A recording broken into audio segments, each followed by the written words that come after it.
So the next thing I want to get into is it's been more than 30 days now that I've had the Nintendo Switch. I know I talk about this thing quite a bit, but like I mentioned, it's 30 days we've had this thing, over 30 days now. And I kind of just wanted to go over what my thoughts were now of this. You know, the good, the bad, and also kind of like what I like to see Nintendo, you know, come out with, or what I like to see them kind of improve on for the upcoming years here, or upcoming months, I should say. First thing I want to go over is what I like about the console. The biggest thing I like about this is the portability. The fact that I've said it from day one, this thing, the biggest seller for this is the portability. The fact that I can remove it from the dock and take it with me to go, that's the selling point for this. I use this thing more on my couch than I do in the dock mode. It's hardly ever docked, only because of the fact I like to be able to move around and take my game with me. So for me, portability is the best feature of the Switch. I also wrote down here that the UI, I love the UI. It's basic, it's simple, it looks nice, it's crisp, it's not clunky, it's not too much, there's not too much going on like kind of is with the Xbox One. I love Xbox, but the interface on it just isn't the greatest. I think PlayStation's interface looks better than the Xbox One. There's just too much going on with the Xbox user interface, and that's why I like the Switch one. It's very, very simple. I mean, it's just really easy to navigate. You can get to the eShop easily. You can find your friends, but of course, once they get rid of the friends code, it'll be a lot better. But yeah, I really do dig the UI of the Switch. Another thing I do love is I love the Pro Controller. I said it when I first got it that I love the way it feels. It is quickly becoming my favorite controller of all time. I do love the Xbox One controller, like I mentioned, but the Pro Controller is indeed probably one of the best controllers I've ever used. And that's definitely one of the main reasons why I love the Switch too. I like the Pro Controller. I like the capability of being able to use the Pro Controller for games like Mario Kart, which releases next Friday, the 28th, and also games like Splatoon 2, and there's going to be, I'm sure, Smash Brothers, and moving on, so many games you can be able to utilize with the Pro Controller. And I did also use it on PC. It does work on Steam as well too. And I just must say that I really dig the Pro Controller. Another thing too is first-party gaming. I love games like Mario. I love Zelda. Zelda's still one of my favorite games. I do pick it up here and out every now and then and play it still. You know, you got Bomberman. Like I mentioned, you got Mario Kart coming out. You got Splatoon. You got ARMS, Mario Odyssey. You're going to have Street Fighter 2. Coming out later on, Ultra Street Fighter 2 coming out later on as well too. So I love the first party library for this. That's what I'm going to be playing on this console mostly. I didn't get a Switch to play games like Call of Duty. I didn't get to play games like, you know, all the other games that's out there, you know, Grand Theft Auto and such. I didn't get it for that reason. If I want to play those games, I'll just play on my Xbox One or a PS4 or PC. I got the Switch to play games like Mario Kart, because the fact that me and my friends, like me and Bryce, me and J. Cruz, we can get together, we can set these up in the tabletop mode, we can get a match going on together with battle mode, and we can play from there. So doing it that way, playing online, I think it's going to be great to be able to do that. So that's another key factor to the Switch is, of course, the first-party gaming. That's what we all get Nintendo products for. We know they're not great for third-party, but we pick them up for the fact that they're a first-party console. So again, major props to them for that. That's my pluses. I'm sure there's probably plenty more, but I kind of want to go through that. So things I don't like. There's not a whole lot of things I don't like about this. But one thing I do not like about the Nintendo Switch is the dock mode. I really don't like the dock mode. I just don't have much say for it. I don't use it much. I know a lot of people like it because of the fact that, of course, you can play on your TV. You have to have it. But for me, this is a portable console. I take this with me. When I put it on the dock, it just seems kind of weird. I don't know, the way it kind of fits in tight, I don't know, it just kind of looks weird sitting there too. It doesn't look much like a console. But again, though, I just don't care for the dock mode. It's not saying I'm not going to use it. Clearly, I'm going to use it. I have to use it, and I want to use it, but it's just not my favorite thing about it. I don't really care for it. I wish they could have done something different. I mean, hopefully, maybe someday Nintendo will come out with a GameCube type console or a Nintendo 64 type console, an actual true console like Xbox One and PS4. I think that they can compete with this, but the dock mode just doesn't look the greatest. It just kind of looks weird and just doesn't do it for me. Another thing too is I don't like how the UI on the dock mode looks on the TV. It's 720. When you play it on here, it's what I think it's 1080 or 920, or it's definitely better though. I mean, regardless though, it should look good on. I know it's outputting it to a TV, but the thing is that it should look better on the TV, and it looks really, really grainy and just not so great on the television itself. And this is the UI. This is just navigating through the actual system itself. It just doesn't look very good. It doesn't look very inviting and as beautiful and crisp as it looks here on the actual portable version of the Switch. So that's a couple things I don't like about it. I haven't had any major issues. I know there's a lot of people saying there's things like the dock scratching the console. Well, mine doesn't spend much time in the dock, so I do have a screen protector on here, but I have not noticed anything with scratching, so that's a plus.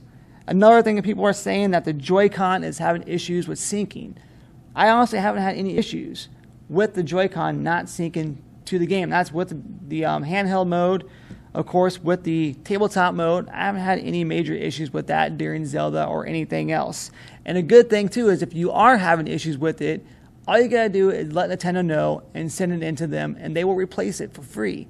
So, instead of complaining about it on Facebook or complaining about it on Twitter or in the comment sections of the Nintendo channel, call them, email them, send it in, and let them take care of it, because that's what they're there for. Another thing, too, is people are complaining, and not really complaining, but they're saying that this thing is bending in the dock mode.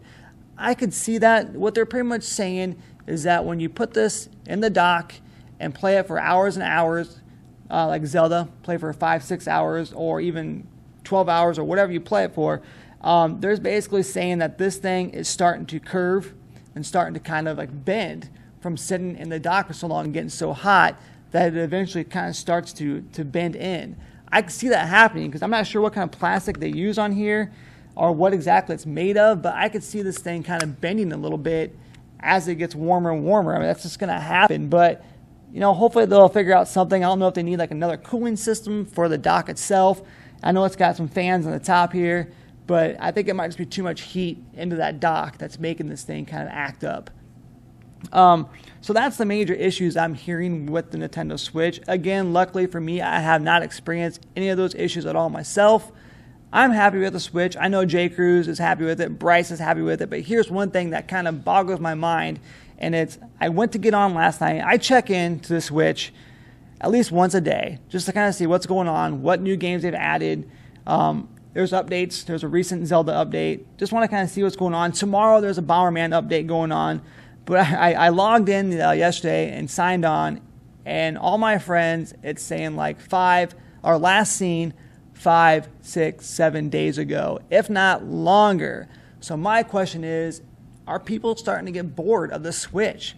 Are they starting to get tired of it? Zelda's kind of ran its course. People's either beaten it or they've gotten enough play out of it. They're kind of like, well, it's time to put it down. But my general feeling is that if you are a Nintendo fan, you will be picking up Mario Kart 8 Deluxe next week.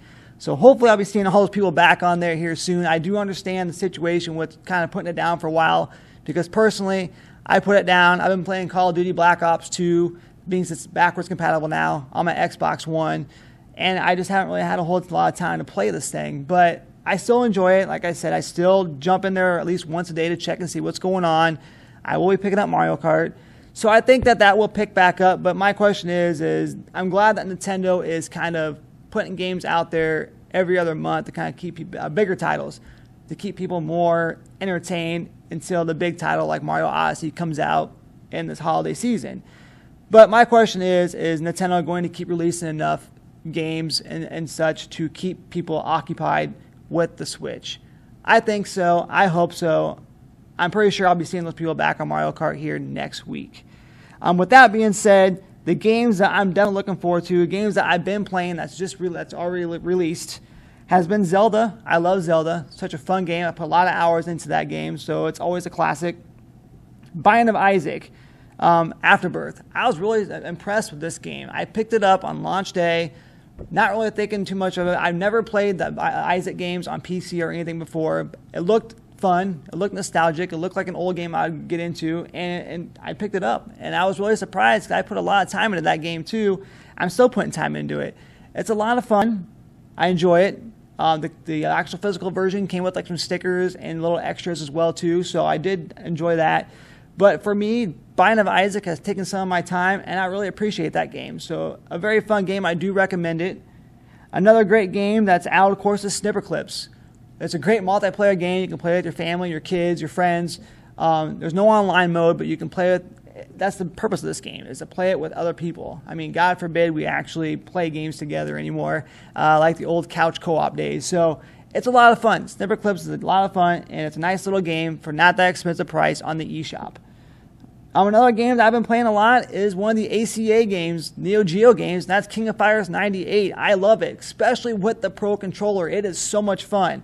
I never realized how much fun it is until I played it with the Pro Controller, of course. So another game I do recommend is those games, the ACA Neo Geo games. They are a lot of fun, and it's a great nostalgia trip to go back into. Games that I'm looking forward to that I have wrote down here for the Switch in the upcoming months is Mario Kart 8, like I have mentioned several times now. Looking forward to that. I know they've improved a lot. They've added, you get all the DLC with it. You get a couple new maps, a couple new characters. So I'm looking forward to that game. Splatoon 2, we got our taste of it a month ago here with the test fire. A lot of fun. Again, another game that's going to be great. It's going to be a great online game. So it's going to be cool to see us be able to actually use the online feature finally with the Switch and maybe the chat. I think Mario Kart 8 is going to kind of give us a little taste of what the online service will be able to handle. So we'll see how that goes. Ultra Street Fighter 2, like I mentioned, comes out, I believe it's May the 26th. The game looks like a lot of fun. You got a couple new characters. Well, they're new to the series of Street Fighter 2. That's Violent Ken and Evil Ryu. So you'll be able to actually play those two new characters. You'll get a new mode in there as well too. And you're going to have the opportunity to play between either HD and classic mode. So another game I'm looking forward to is Street Fighter. ARMS, another big title coming out here this spring. And of course, the big one, Mario Odyssey. So I think looking ahead, Nintendo has a great rest of 2017 set up with all these titles coming off. I think they're going to have a heck of a time with E3. I think they're going to need to release some more information on a virtual console. And that's another thing too, is are they waiting to release the virtual console information? Is that why they discontinued the NES Classic? Are they going to wait until after this SNES Classic comes out? Or are they going to release more information on virtual console here soon? So we should find out E3 hopefully, as well as maybe some hidden gem games coming out here soon that they may pull out at E3. And they may even announce some games for next year. They might even have Smash Brothers announced for next year for a 2018 game at E3. We got Star Fox. We need Metroid games. I know we got this new Mario Kart coming out, but it'd be nice to see a Mario Kart 9. I don't think we're going to see that anytime soon, but still, I think Nintendo has a great thing going here. I think if they keep the momentum going, they outsold Xbox One and PS4 last month, which is obvious because it released last month, so it's to be expected, like I've told people before. But again, the fact that a Nintendo console outsold those two major top-selling consoles is like incredible.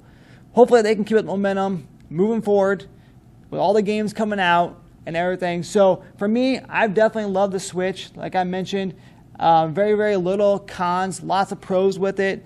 I know for a fact, Jay Cruz and Bryce, fortunately they're not here, but we talked and they think the same thing. Everybody on Facebook and Twitter and, all the other IGN comment sections, message boards, GameSpot, and everything else, I said the same thing, that they enjoy their Switch and they're glad they got it. It's still hard to find. It's still a moneymaker for Nintendo. If you can find one, I recommend picking it up because there's a lot in store for the Switch in the upcoming months, as well as a great library to play now, like I had mentioned. So with that being said, 30 days plus with the Switch, I still going to say it's probably one of my favorite consoles currently anyways, maybe not of all time, but currently I love playing it. I wish I could put some more time into it, and I promise I will put some more time into it next week, of course. So with that being said, I have nothing else further to say about that except for the fact that I do recommend picking it up if you can find one. So, again, I thank you for joining me here today on the all-new Chit Chat Gaming. Yes, we are no longer called Beyond Gaming 03. I just thought the name was a little bit too long, so we are now Chit Chat Gaming, as you can see the shirt here. Make sure you tune in every Thursday on MPW Cable if you can. at 2 p.m. and 7 p.m. Or you can check us out on YouTube by just searching Chit Chat Gaming. As always, feel free to join us in the comments on YouTube, as well as find us on Twitter at Chit Chat Gaming or on Facebook /Chit Chat Gaming. I'm Mike Ray, and this has been Chit Chat Gaming, and as always, happy gaming.